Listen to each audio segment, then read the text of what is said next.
યોગસાર ટીકા યોગેન્દુ દેવની રચના ગાથા નંબર 60ની ચર્ચા આપણી ચાલે છે. એ પોતાની અંદર જ મોક્ષ માર્ગ છે. આત્માના સ્વરૂપને જે અનુભવ જાણે છે એને જ મોક્ષનો માર્ગ છે. કે આ બધું કરવું હોય તો શું કરવું?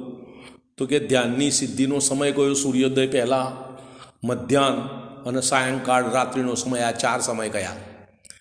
પછી કે શરીરમાં રોગાદીની પીડા ન હોવી જોઈએ, બહુ ભૂખ ના હોય, વધારે ભોજન ના કરેલું હોય, શરીરને કોઈ ચટાઈ પાઠશિલા કે ભૂમિ ઉપર આસન આપવું, પદ્માસન, અર્ધપદ્માસન કે કાયોત્સર્ગ એટલે ખડગાસન, સ્થિર સીધા નાસાગ્ર દ્રષ્ટિ કરી રહેવું, સર્વ ચિંતાઓથી રહિત થઈને સર્વ ઇન્દ્રિયોથી દર્શન શ્રવણ આદિ બંધ કરી કેવળ આવી ભાવના લઈને બેસવું કે મારી અંતરમાં બિરાજિત આત્મારૂપી નિરંજન દેવના દર્શન કરવા છે.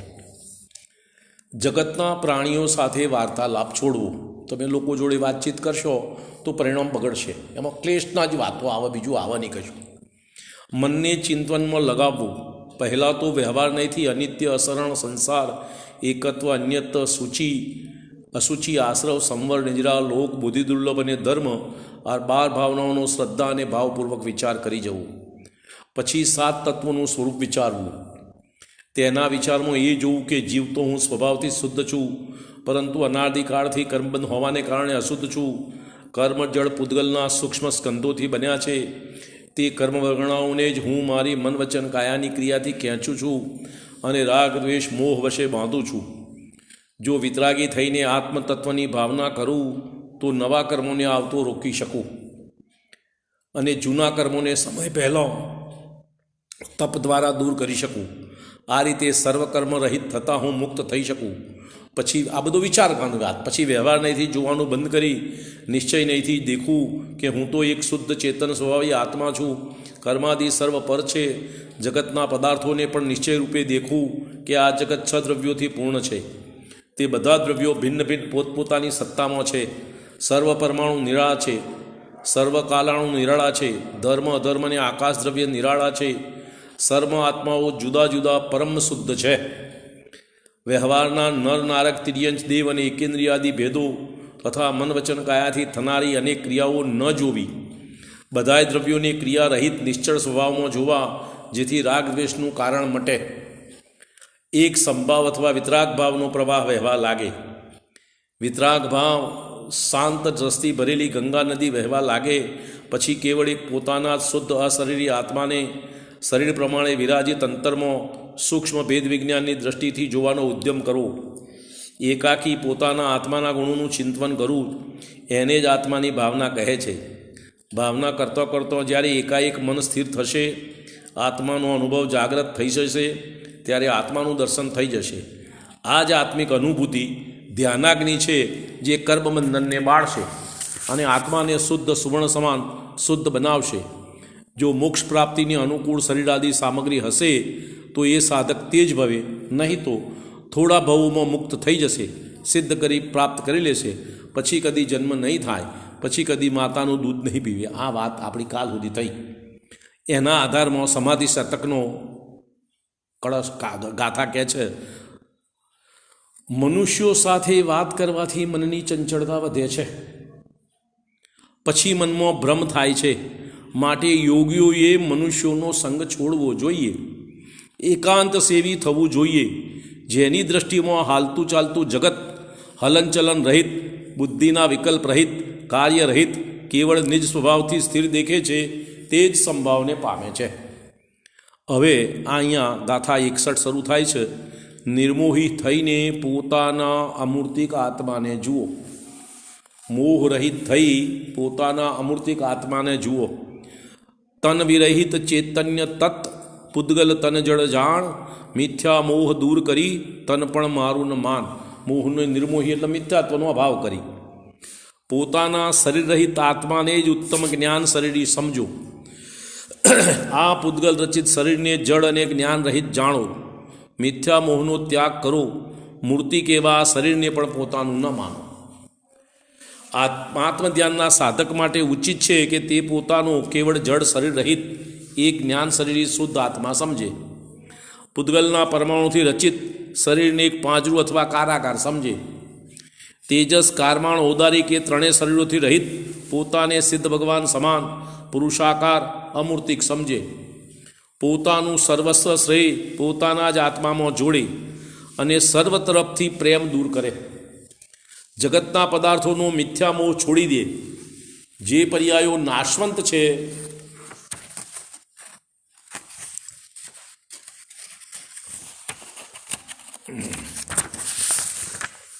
તેમના પ્રત્યે મોહ કરવો તે મિથ્યા અને સંતાપ એટલે દુઃખનું કારણ, સંતાપકારક છે. આ જીવે અનાદિ સંસારના ભ્રમણમાં અનંત પર્યાયો ધારણ કરી છે. જે પર્યાયમાં ગયો ત્યાં જ તેને શરીર પ્રત્યે, ઇન્દ્રિયો પ્રત્યે અને ઇન્દ્રિયો દ્વારા જાણવા યોગ્ય તથા ભોગવવા યોગ્ય પદાર્થો પ્રત્યે મોહ કર્યો છે.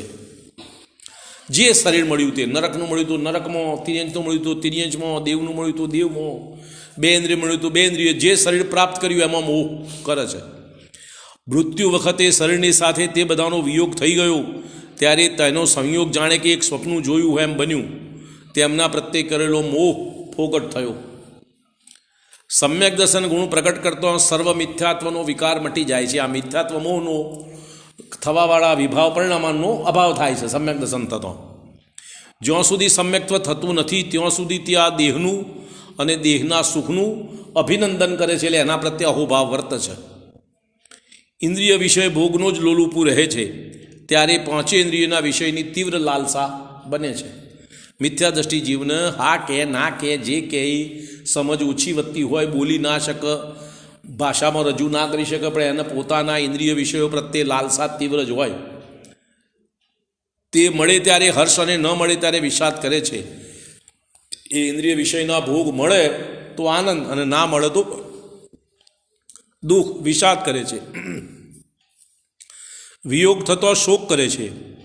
જેમ જેમ તે મળે તેમ તેમ અધિક તૃષ્ણાની બળતરા વધારે છે અને જેમ જેમ ભોગની સુલભતા વધે એમ તૃષ્ણા વધતી જાય છે. મિથ્યા દ્રષ્ટિનો મોહ સંસારના સુખો માટે હોય છે. તે ભોગ વિલાસને જ જીવનનું ધ્યેય માને છે. મનુષ્ય ગતિમાં આવે ત્યારે સ્ત્રી, પુત્ર, પુત્રી આદિ કુટુંબના મોહમાં એટલો ડૂબી જાય છે કે રાત દિવસ તેમને જ રાજી રાખવાનો અને પોતાના વિષય પોષવાનો ઉદ્યમ કરે છે. પરલોકની કોઈ ચિંતા કરતો નથી. મનુષ્ય ભાવમાં આવ્યા પછી આ સંસારના સંયોગોમાં એવો તન્મય થાય કે આગળના ભવોની, ભવિષ્યના પરલોકના ભવોની કોઈ વાત વિચારવા તૈયાર નથી. આત્મા શરીરથી ભિન્ન છે એવો વિચાર શાંત મનથી કરતો નથી. વાતો કરે, ગપ્પો મારે બરાબર, પણ એકલો બેસીને, એકાંતમાં બેસીને મારા શરીરથી હું જુદો છું એવો વિચાર કરતો નથી. વર્તમાન જીવનની ચિંતામાં જ ફસાઈ જાય છે. જો કદાચિત દાન, ધર્મ, તપ, જપ કરે છે તો પણ તેના ફળમાં વર્તમાનમાં યશ, ધન, સંતાન અને ઈચ્છિત વિષયનો લાભ ચાહે છે. જો કંઈ ધર્મની બાહ્ય ક્રિયા કરે તો એના ફળમાં ઇન્દ્રિયના ભોગ ઉપભોગ સંબંધી લાભની જ એને આશા રહે છે. કદાચિત પરલોકનો વિશ્વાસ થયો તો દેવગતિના મનોજ્ઞ ભોગોની તૃષ્ણા રાખે છે. જો કદાચ પરલોકની વાત કરે તો ભવિષ્યમાં દેવગતિ મળે અને ત્યાં બધા ઈચ્છિત ભોગો ભોગવું એવી જ એના આશા છે. તેના મન વચન કાયાનું બધું વર્તન સંસારિક આત્માના મોહ ઉપર આધાર રાખે છે. એનું બધું બાહ્ય ક્રિયા મોહ અનુસાર ચાલે છે. જ્યારે યોગ્ય નિમિત્ત મળે ત્યારે આ જીવને તત્વજ્ઞાન થાય છે અને મિથ્યાત્વની ગ્રંથિ ઢીલી પડે છે. શું થાય છે? મિથ્યાત્વનો અભાવ ના થાય. તત્વ વિચાર કરો તો મિથ્યાત્વ મોરું પડે, ઢીલું થાય, ઘટ, થોડી શક્તિ એની ઓછી થાય, બરાબર. ત્યારે તે સમજે છે કે સંસારની દશા આસાર છે, સંસારનું ત્યાગવા યોગ્ય છે, બંધન કાપવા યોગ્ય છે, આત્મા સંચિદાનંદમાં એક પોતાનું નિજ દેવ અનુભવવા યોગ્ય છે, ધ્યાન કરવા યોગ્ય છે. આ મિથ્યાત્વ મોડું પડે તો આ બધા વિચાર આવે, ત્યાં સુધી આ વિચાર ના આવે, ત્યાં સુધી તેના સંસારના સંયોગો પ્રાપ્ત કરવાની જ લાલસા બની રહે. અતિન્દ્રિય સુખ જ ગ્રહણ કરવા યોગ્ય છે. આ મિથ્યાત્વનો અભાવ નહીં, મિથ્યાત્વ મોડું પડ્યું એની વાત છે, અભાવની વાત પછી, બરાબર. ઇન્દ્રિય સુખ ત્યાગવા યોગ્ય છે. પરમાણુ માત્ર પણ આત્માનું નથી એવું ભેદ વિજ્ઞાન પ્રગટ થાય છે ત્યારે તે તેનું જ વારંવાર મનન કરે છે.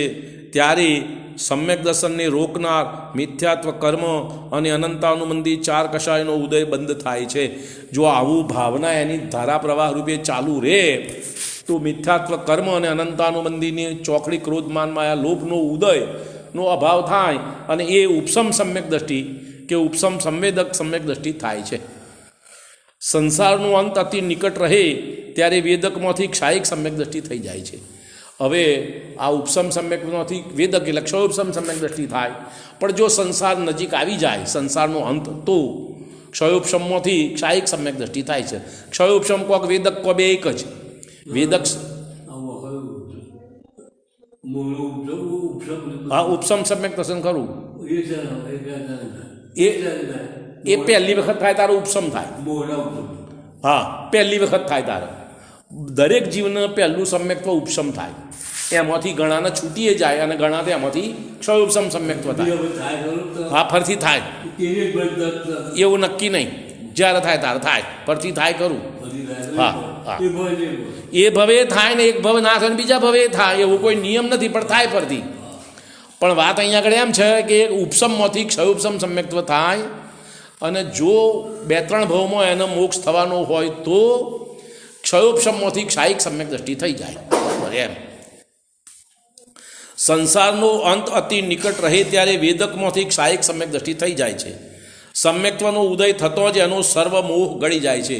સર્વ પ્રકારના મિથ્યાત્વ મોહનો અભાવ થાય સમ્યક્ત્વ થતો.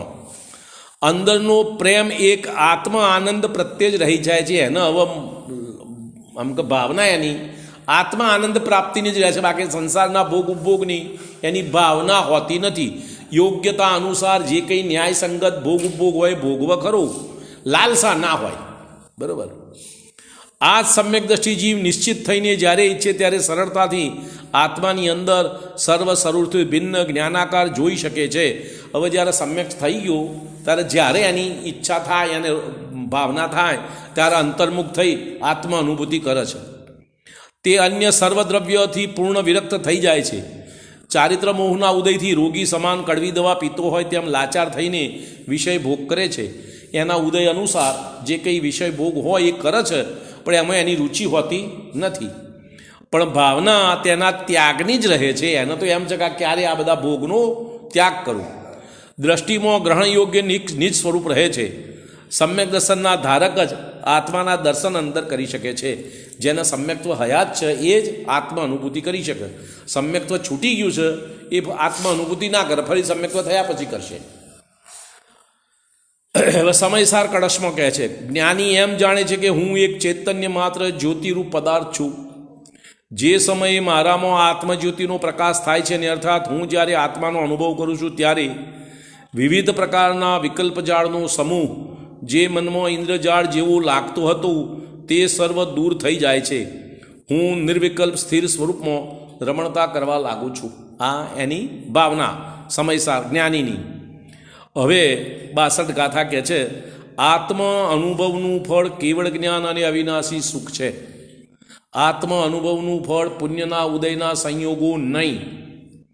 આ જે ભોગ ઉપભોગની પ્રાપ્તિ અને સુલભતાની પ્રાપ્તિ અનુકૂળ સંયોગો એ બધું પુણ્યનું ફળ છે. ગમે તે પુણ્ય, લૌકિક હોય કે ગમે તે પુણ્ય હોય, પણ એ પુણ્યનું ફળ છે. આત્મા અનુભવનું ફળ તો કેવળ જ્ઞાન અને અવિનાશી સુખ અતિન્દ્રિય આનંદ છે. સમ્યક દર્શનના આત્મા અનુભવના ફળમાં સંસારના કોઈ પણ સંયોગો ના મળે. બરોબર. હવે 62 ગાથા કહે છે, નિજને નિજથી જાણતો શું ફળ પ્રાપ્ત ન થાય, પ્રગટે કેવળ જ્ઞાનને શાશ્વત સુખ પમાય. શાશ્વત સુખની પ્રાપ્તિ કરે અને કેવળ જ્ઞાન પ્રગટ થાય આત્મા અનુભવ કરતો. આત્માને આત્મા દ્વારા અનુભવતો કયું ફળ નથી મળતું, બીજું તો શું કેવળ જ્ઞાનનો પ્રકાશ થઈ જાય છે અને અવિનાશી સુખ પણ પ્રાપ્ત કરે છે. આત્મા દ્વારા આત્માનો અનુભવ કરવો એ મોક્ષ માર્ગ છે. જે કોઈ આ આત્મા અનુભવનો અભ્યાસ કરવાનું શરૂ કરે છે તેને અભ્યાસ એટલે પ્રેક્ટિસ, વારંવાર એમાં સ્થિરતા કરવાની. જેટલી વધારે સ્થિરતા થાય એવી પ્રેક્ટિસ જે જીવો કરે છે તેને મહાન ફળની પ્રાપ્તિ થાય છે. જ્યાં સુધી કેવળ જ્ઞાન ન થાય ત્યાં સુધી આત્મજ્ઞાનની ધ્યાનના સમયે 4 ફળ પામે છે. કેવળ જ્ઞાન નથી થયું, મોક્ષ નથી થયું, 13મું ગુણસ્થાન પ્રગટ નથી થયું. સમ્યક દર્શન થયા પછીની વાત છે ને, કેવળ જ્ઞાન નથી થયું તો વચ્ચેની વાત. જ્યાં સુધી કેવળ જ્ઞાન ન થાય ત્યાં સુધી આ આત્મજ્ઞાની ધ્યાનના સમયે 4 ફળ પામે છે. ક્યારે? જ્યારે ઉપયોગ અંતર્મુખ હોય ત્યારે. આત્મિક સુખનું વેદન થાય છે. અતિન્દ્રિય સુખ અરહંત અને સિદ્ધ પરમાત્માની સુખની જાતિનું છે. બીજું ફળ એ છે કે અંતરાય કર્મનું ક્ષયોપશમ વધવાથી આત્મબળ વધે છે. શું થાય? અંતરાય કર્મનો ક્ષયોપશમ થાય તો શું વધે? ભરત? આત્મબળ. આપણે શું વધારવું છે? લાભ, સંસારના ભોગ ઉપભોગની પ્રાપ્તિ. એના અંતરાય કર્મનું ફળ કહીએ છીએ. એ અંતરાય કર્મનું ફળ નથી. બરોબર? અંતરાય કર્મનો ક્ષયોપશમ વધવાથી આત્મબળ વધે છે, જેથી દરેક કાર્ય કરવા માટે અંતરંગમાં ઉત્સાહ અને પુરુષાર્થ વધી જાય છે. ત્રીજું ફળ એ છે કે પાપ કર્મનો અનુભાગ ઘટે છે. પાપ કર્મની ફળ આપવાની શક્તિ ઘટી જાય છે. એ આ અનુભવથી, આત્માનુભૂતિથી. અને પુણ્યકર્મનો અનુભાગ, પુણ્યકર્મની ફળ આપવાની શક્તિ વધે છે. ચોથું ફળ એ છે કે આયુષ્ય કર્મ સિવાયના સર્વકર્મોની સ્થિતિ ઘટાડે છે. આયુ કર્મ સિવાયના બાકીના બધા સત્તામાં પડેલા કર્મોની જે કોડાકોડી સાગરોની સ્થિતિ હોય એ ઘટી જાય છે. જો કેવળ જ્ઞાન ઉત્પન્ન કરવા જેવું ધ્યાન ન થઈ શક્યું તો મર્યા પછી મનુષ્ય દેવગતિમાં જઈને ઉત્તમ દેવ થાય છે. જો એને ધ્યાન પૂરું ના થાય અને કેવળ જ્ઞાન પ્રાપ્તિ ના થાય તો એ નિયમથી દેવગતિમાં જાય, ઉત્તમ દેવમાં. જો દેવ હોય તો મરીને ઉત્તમ મનુષ્ય થાય, અને જો દેવ ગતિમાં સમ્યક દર્શનની પ્રાપ્તિ કરી હોય તો મરી અને ઉત્તમ મનુષ્યમાં જન્મ. એમ જો સમ્યક દર્શનનો પ્રકાશ ટકી રહ્યો હોય તો પછી દરેક જન્મમાં આત્માનુભવ કરીને પોતાની યોગ્યતા વધાર્યા કરે છે. અને જો સમ્યક દર્શન ચાલુ રહે તો અત્યારે જેટલો પુરુષાર્થ કર્યો એના કરતાં બીજા ભાવમાં એનાથી વધાર, ત્રીજા ભાવમાં એનાથી વધાર, એમ કરતાં કરતાં એની યોગ્યતા વધતી જાય. જો સમ્યક દર્શનનો પ્રકાશ ટકી રહ્યો હોય તો તે પછી દરેક જન્મમાં આત્મા અનુભવ કરીને પોતાની યોગ્યતા વધાર્યા કરે છે.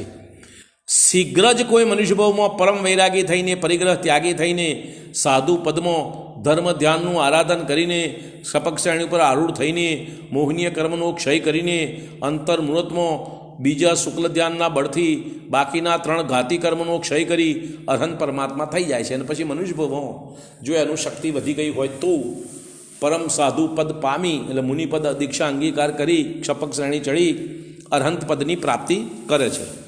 ત્યારે અનંત જ્ઞાન, અનંત દર્શન, અનંત સુખ અને અનંત વીર્ય પ્રગટ થાય છે. અવિનાશી જ્ઞાન અને વિનાશી સુખ પ્રગટે છે. એ જ્ઞાન અને સુખ એવું છે કે જેનો ક્યારેય અભાવ ના થાય, ઓછું વધતું ના થાય, એક ધારું ટકી રહે. આયુષ કર્મના અંતે શેષ 4 કર્મનો ક્ષય કરીને સિદ્ધ પરમાત્મા થઈ જાય છે. 4 કર્મો અઘાતી કર્મ. બરાબર? આત્મા અનુભવનું અંતિમ ફળ નિર્વાણ છે. જ્યાં સુધી નિર્વાણની પ્રાપ્તિ ન થાય ત્યાં સુધી સાતાકારી પદાર્થનો સંયોગ મળે છે. અને આત્મ અનુભૂતિ સમ્યક દર્શન થયા પછી જેમ જેમ યોગ્યતા વધતી જાય એમ સંયોગોમાં સાતાનો જ ઉદય બન્યા કરે, સાતાકારી સંયોગો મળે છે. આત્મ અનુભવના પ્રેમી કદી નરકમાં જતા નથી. પશુગતિ બાંધતા નથી. જો સમ્યક દર્શન પહેલાં નરકનું આયુષ્ય બાંધ્યું હોય તો સમ્યક્ત્વની સાથે પહેલી નરકમાં જ જાય, અને સમ્યક્ત્વ પહેલાં તિર્યંચ આયુ બાંધ્યું હોય તો ભોગ ભૂમિમાં જ જાય. અનેક વૃદ્ધિ ચમત્કાર આત્મધ્યાનીને સિદ્ધ થઈ જાય છે. એના જ પ્રતાપે શ્રુત કેવડી થાય છે. અવધિ જ્ઞાન અને મર્ય જ્ઞાન, પર્યાય જ્ઞાન પામે છે. સર્વ ઉત્તમ સંયોગોનું ફળ આપનાર આત્માનો અનુભવ છે. સૌથી ઉત્તમ સંયોગોનું ફળ આત્મા અનુભૂતિના કારણે મળે. બાકી કોઈ પુણ્યથી આ ફળ ના મળે. પુણ્યથી તો સંસાર અને ભોગ મળે.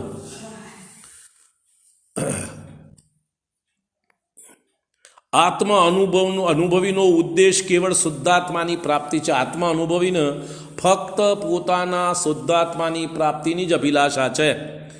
પરંતુ પુણ્યકર્મ વધવાથી વૃદ્ધિ સંપદાઓ સ્વયં પ્રાપ્ત થઈ જાય છે.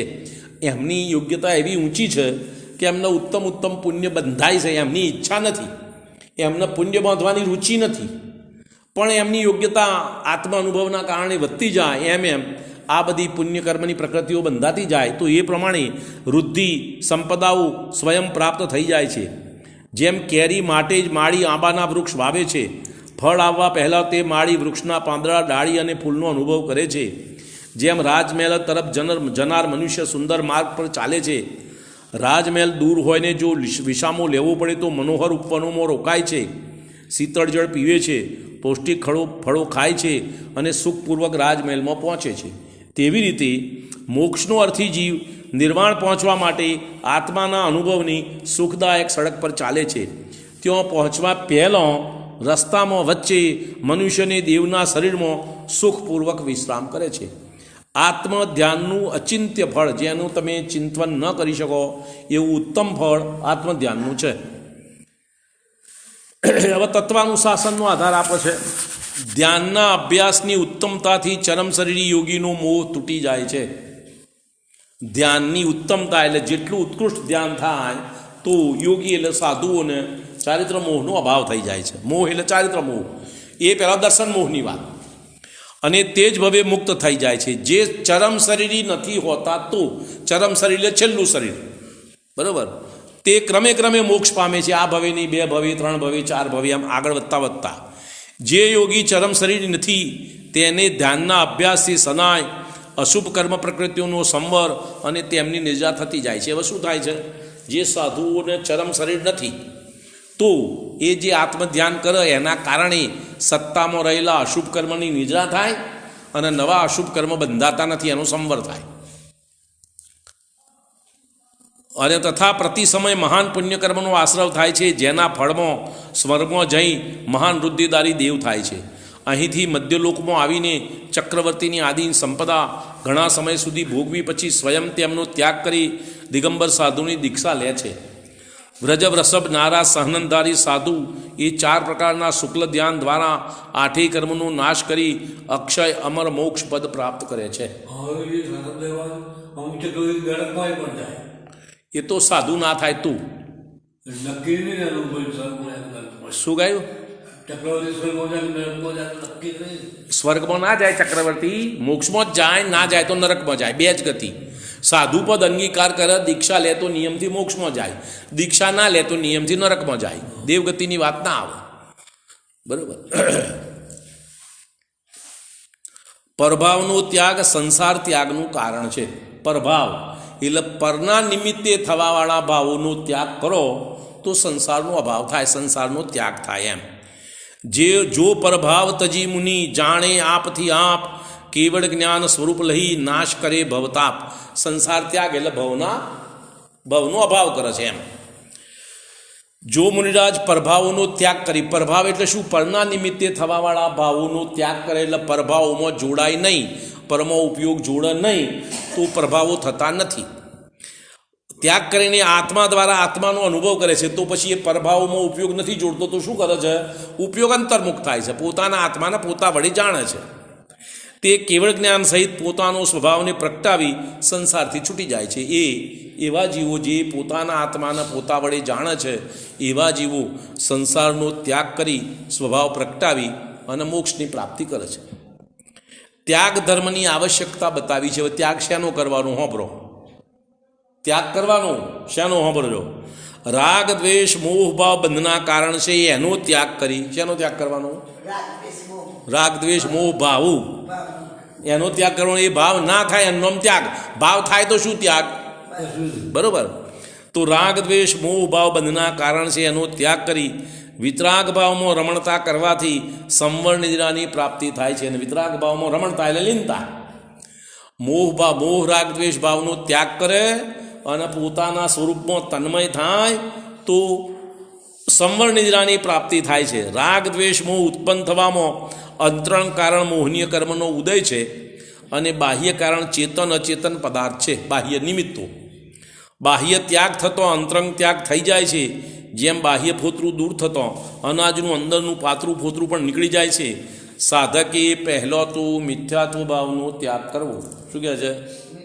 પહેલો મિથ્યાત્વનો ત્યાગ થાય, એ સિવાય બીજા કોઈનો ત્યાગ કરી શકાતો જ નથી. બરાબર. તે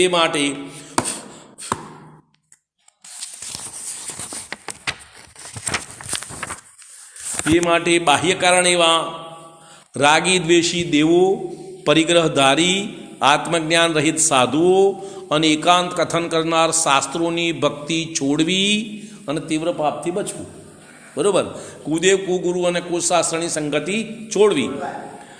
જુગાર, મદિરાપાન, માંસાહાર, ચોરી, શિકાર, વેશ્યા અને પરસ્ત્રી સેવન, આ 7 વ્યસન સપ્તવ્યસનની રુચિ મનમાંથી દૂર કરવી, નિયમપૂર્વક ત્યાગ ન કરી શકવા છતાં પણ એમના પ્રત્યે અરુચિ રાખવી, એના પ્રત્યે મોહ કરીએ તો સારું, થોડુંક થાય તો સારું, એમ નહીં કરવું. સાપ તત્વનો ત્યાગ ના કરો તો કોઈ નહીં, પણ એની રુચિ ના કરો.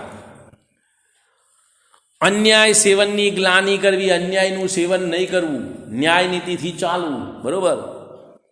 વિતરાગ, સર્વજ્ઞદેવ, નિર્ગ્રંથ અને આત્મજ્ઞાની સાધુ, અનેકાંતનું કથન કરનાર શાસ્ત્રોની ભક્તિ કરવી. આ બધાની ભક્તિ કરવી. વિતરાગ, સર્વજ્ઞ, નિર્ગ્રંથ અને આત્મજ્ઞાની સાધુ અને અનેકાંતનું રજૂ કરવાવાળા શાસ્ત્રો.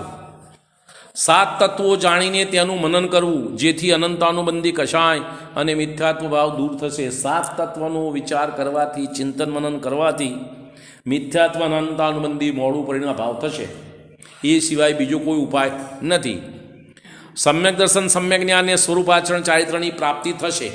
આ પ્રમાણે થતો મિથ્યાત્વનો અભાવ થતો સમ્યક દર્શન, સમ્યક જ્ઞાન અને સ્વરૂપાચરણ ચારિત્ર એની પ્રાપ્તિ થશે. એ પછી પણ અપ્રત્યાખ્યાન, પ્રત્યાખ્યાન, સંજલન કષાય તથા નો કષાયના ઉદયથી થતા રાગ દ્વેષ ભાવોને મટાડે છે. આટલું થયા પછી અપ્રત્યાખ્યાન, પ્રત્યાખ્યાન, સંજલન અને નો કષાય 9 એ હાસ્ય રતિ અરતિ એ બધાના ઉદયો ચાલુ છે. હજુ એના અનુસાર થવાવાળા પરિણામો બને છે, છતાં પણ એની અરુચિથી એને ઘટાડે છે. પહેલા સાવકના 12 વત્તોનું પાલન કરીને રાગદ્વેષ ઘટાડે છે. 11 પ્રતિમા દ્વારા જેમ જેમ બહારનો ત્યાગ કરતા જાય તેમ તેમ રાગદ્વેષ વધુ વધુ ઘટતા જાય છે.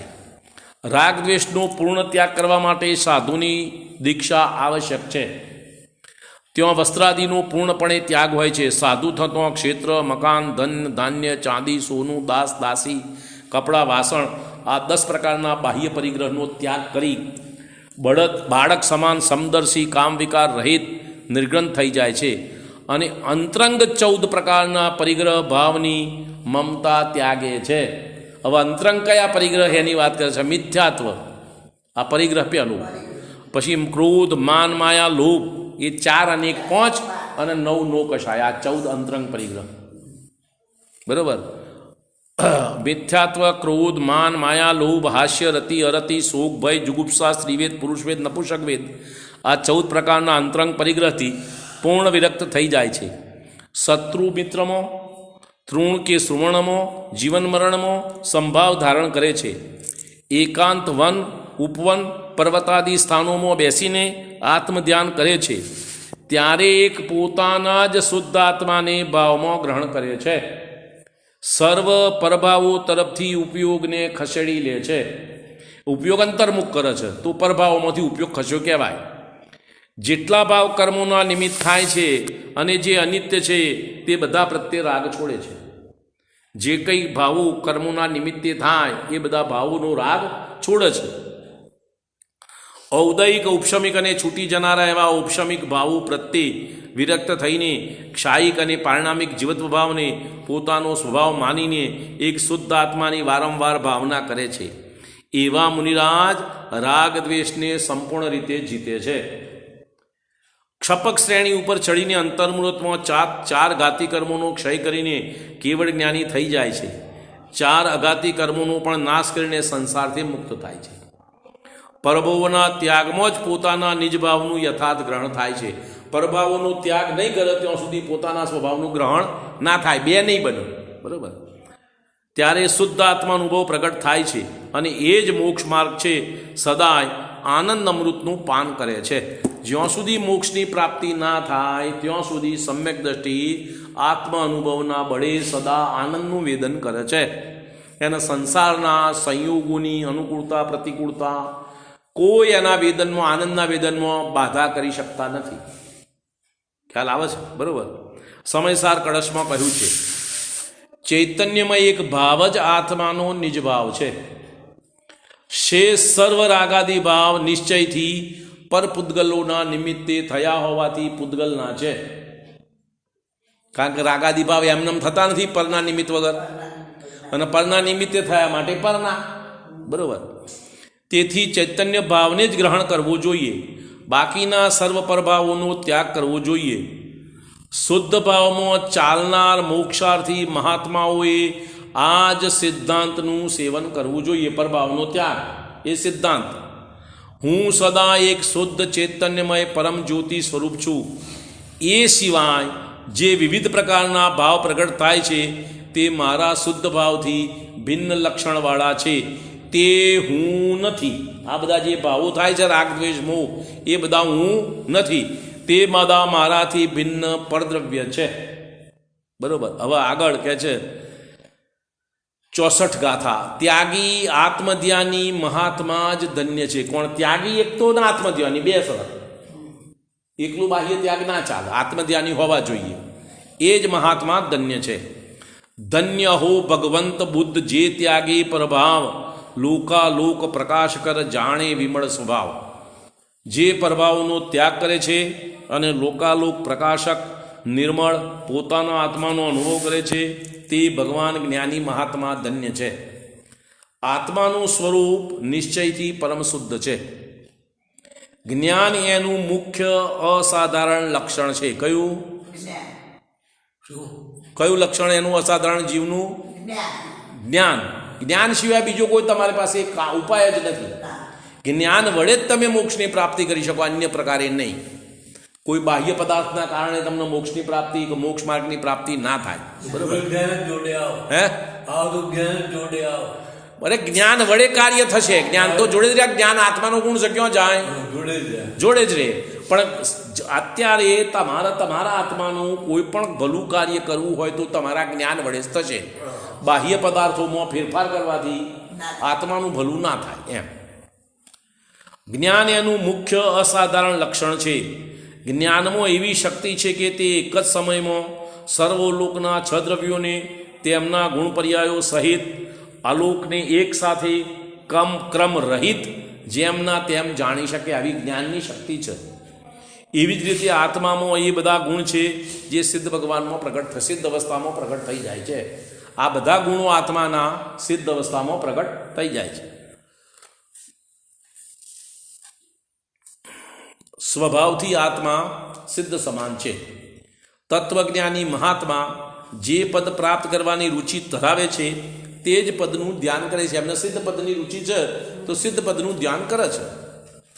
તે સર્વ પર પદાર્થોથી વિરક્ત થઈ જાય છે. પુણ્યોદયથી પ્રાપ્ત થતા નારાયણ, બળભદ્ર, પ્રતિનારાયણ, ચક્રવર્તી, કામદેવ, ઇન્દ્ર, ધર્ણેન્દ્ર, હમિન્દ્ર આદિ પદોને કર્મ જનિત નાશવંત આત્માના શુદ્ધ સ્વરૂપથી ભિન્ન જાણીને તે બધાની મમતા છોડે છે. પદ તો જે પડે એમના પુણ્ય ઉદય અનુસાર, એની એમને મોહ હોતો નથી. તેવી જ રીતે શુભ ભાવોથી, જે શુભ ભાવોથી લૌકિક ઉચ્ચ પદોની પ્રાપ્તિ યોગ્ય પુણ્યનો બંધ થાય છે, તે એમને પણ ચાહતા નથી. એમની ઈચ્છા આવા કોઈ પદ પ્રાપ્ત કરવાની નથી. એમની ઈચ્છા ફક્ત મોક્ષ પ્રાપ્ત કરવાની જ છે.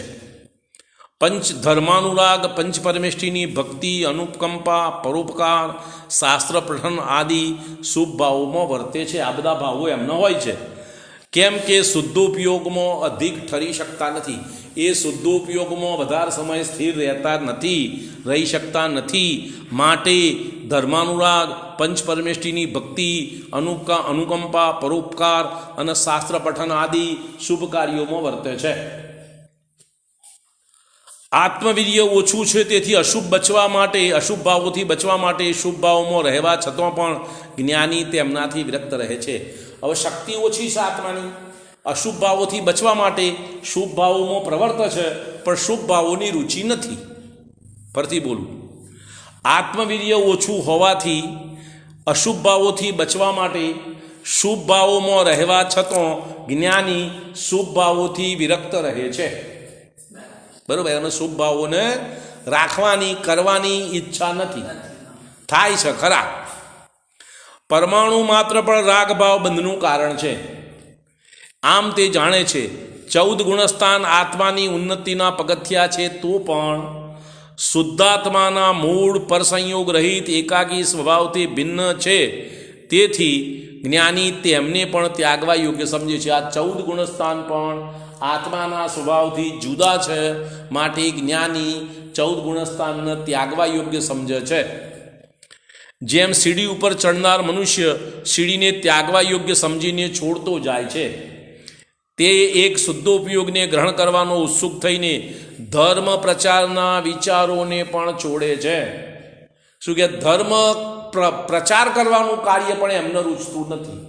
એમને તો આત્મામાં સ્થિરતા થતી હોય તો ધર્મ પ્રચારનું કાર્ય પણ છોડી દે છે. દ્રવ્યાર્થિક નહીંથી આત્મા નિત્ય છે, પર્યાયાર્થિક નહીંથી અનિત્ય છે, અભેદ નહીંથી એકરૂપ છે, ભેદરૂપ વ્યવહાર નહીંથી અનંતરૂપ છે. જુઓ, આ યોગસાર યોગેન્દ્ર દેવની રચના, એની ટીકા કરી છે બ્રહ્મચારી શીતલ પ્રસાદજી. આ ટીકા શીતલ પ્રસાદજીએ લખી છે. આ બધો જે ભાવાર્થ આપણે બોલીએ છીએ ને એ શીતલ પ્રસાદજીનો લખેલો છે, બ્રહ્મચારી. બરોબર, પહેલા જૂની વાત એમની આ બધી ટીકા છે. આત્મા ગુણ પર્યાયોનો સમૂહ છે. ગુણ પર્યાય વત દ્રવ્યમ.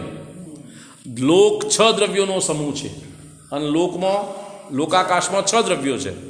કર્મોના 148 ભેદ છે. કર્મોનો બંધ 4 પ્રકારનો. કર્મોના ભેદ 148 અને એનો બંધ 4 પ્રકારથી થાય: પ્રકૃતિ ભેદ, પ્રદેશ ભેદ, સ્થિતિ અને અનુભાગ. પ્રકૃતિ અને પ્રદેશ બંધ યોગથી થાય અને સ્થિતિ અને અનુભાગ બંધ કષાયોથી થાય. કષાય આપણે મિથ્યાત્વ, અવિરતિ, પ્રમાદ, કષાય એ સ્થિતિ અને અનુભાગ બંધનું કારણ, અને યોગ એ પ્રદેશ બંધ, પ્રકૃતિ બંધનું કારણ. 7 તત્વ છે, 9 પદાર્થ છે ઇત્યાદિ સર્વ વિકલ્પોને બંધ કરનાર જાણી છોડી દે છે. આત્મધ્યાનમાં લીન થાય. આત્મધ્યાનમાં લીન હોય ત્યારે આ તત્વજ્ઞાનના વિચારો ના હોય. બરોબર, એ છૂટી જાય. એના પહેલા તત્વજ્ઞાનના વિચારો હોય. નિર્વિકલ્પ સમાધિ અને સ્વાનુભવની પ્રાપ્તિ માટે એક પોતાના જ આત્મા દ્વારા પોતાના જ આત્માને બેસાડે છે, એટલે બિરાજમાન કરે છે. આ રીતે જે જ્ઞાની અને વિરક્ત પુરુષ સંસારના સર્વ પ્રપંચોથી પૂર્ણ વિરક્ત થઈને આત્મધ્યાન કરે છે, આ બધું ધર્મ પ્રચારનું કાર્ય છોડી દે અને બધું કાર્ય છોડી દે અને પોતાના આત્મામાં સ્થિર થાય. જે આત્મા આ પ્રમાણે કરે છે, પરમ આનંદનું અમૃતનું પાન કરે છે, તે જ મહાવિવેકી પંડિત છે, તે જ પરમ ઐશ્ચર્યવાર છે, રત્નત્રયથી અપૂર્વ સંપત્તિના સ્વામી છે, સમ્યક દર્શન જ્ઞાન ચારિત્રની એકતામાં લવલીન છે, તે જ ભાગ્યવાન છે, ભગવાન છે, અતિન્દ્રિય જ્ઞાન અને અતિન્દ્રિય સુખના સ્વામી છે. તેઓ શીઘ્ર જ મોક્ષની પ્રાપ્તિ કરશે. શું આચાર્ય શું કહે છે? વિચારો હવે તમે. આપણે બધું કેવું માનીએ છીએ અને શાસ્ત્ર શું કહે છે? એ જે શુભ ભાવો કરે છે એ તો અશુભમાં જતું ના રહેવાય એટલા માટે, બચવા માટે કરે છે, અને શુભ ભાવો કરવાની રુચિ નથી. એમની રુચિ ક્યાં છે? એમનું ધ્યાન ક્યાં છે? આત્માનુભવમાં. બરાબર, એમ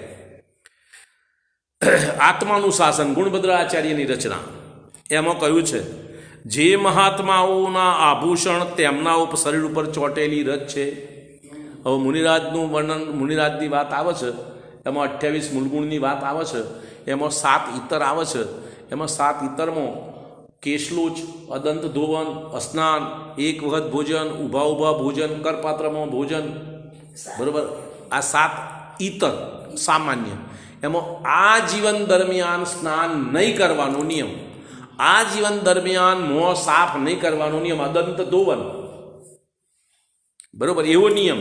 તો એના કારણે એમના શરીર ઉપર માટીને બધું ચોટેલું હોય. માટી ચોટે ને, પરસેવો તો થાય, શરીરની પ્રક્રિયા છે, એનાથી પવનથી ઉડીને માટી ચોટે, કચરો ચોટે, બધું ચોટે. એ ચોટેલું એમને એમ રહે. તો કહે છે મહાત્માઓના આભૂષણ એ એમની શોભા છે, એમના શરીર ઉપર ચોટેલી રજ છે. જેમનું બેસવાનું સ્થાન પાષાણની છીલા છે, જેમની પથારી કાંકરીવાળી ભૂમિ છે, જેમનું સુંદર ઘર વાઘની ગુફા છે, જેમણે પોતાના અંદરથી સર્વ વિકલ્પ મટાડી દીધા છે અને જેમણે અજ્ઞાનની ગાંઠો તોડી નાખી છે, જેમની પાસે સમ્યક જ્ઞાનરૂપી ધન છે, જે મુક્ત પ્રાપ્ત કરવાના પ્રેમી છે, બીજી બધી ઈચ્છાઓથી દૂર છે, એવા યોગીઓ અમારું મન પવિત્ર કરો.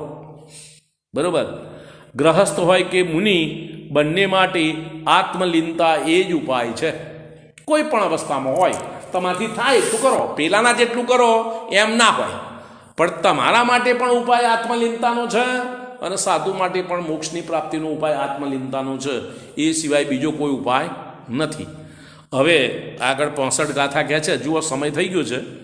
મુનિજન કે કોઈ ગૃહી, મુનિજન અથવા ગ્રહસ્થ, જે રહે આત્મલીન, જે આત્મામાં લીન રહે, શીઘ્ર સિદ્ધ સુખ તે લહે, એમ કહે પ્રભુજીન. એવા જીવો જલ્દીથી ઝડપથી આત્મિક સુખની પ્રાપ્તિ કરશે, સિદ્ધ પદની પ્રાપ્તિ કરશે, એમ જીનેન્દ્ર ભગવાન કહે છે. ફરીથી બોલું, મુનિજન કે કોઈ ગૃહી, ગૃહી એટલે ગ્રહસ્થ, કોઈ પણ શ્રાવક હોય અથવા કોઈ પણ મુનિજન હોય, જે રહે આત્મલીન, આત્મલીનમાં લીન રહે, આત્મલીનતા કરવા માટે પ્રયત્નશીલ છે, એમાં લીન રહે છે, એવા જીવો ઝડપથી શીઘ્રતાથી સિદ્ધ સુખની પ્રાપ્તિ કરશે, એમ જીનેન્દ્ર ભગવાન કહે છે. બરાબર, સમય થઈ ગયો છે. આગળ